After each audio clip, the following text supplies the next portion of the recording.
د موږ پکوړو دا ډېر زوړ کاروبار ده. دا موږ کوم عرصې نه کوو، لار به مو کولې، اوس یې زه کوم. او بس دا د موږ ډېر ستر ټیم شو په د کاروبار کې.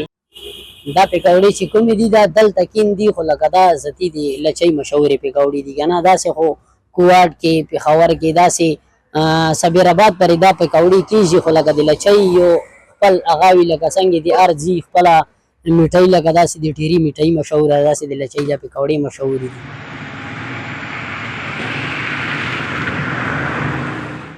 لچۍ پکوړې نورو پکوړو ډېر زبردست دي. د کومه ذایقه ده هم ډېر زبردست ده.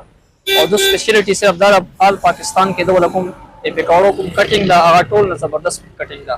د کوم شیپس دي هغه ټول نه زبردست شیپ ده د پکوړو والا آل پاکستان کې.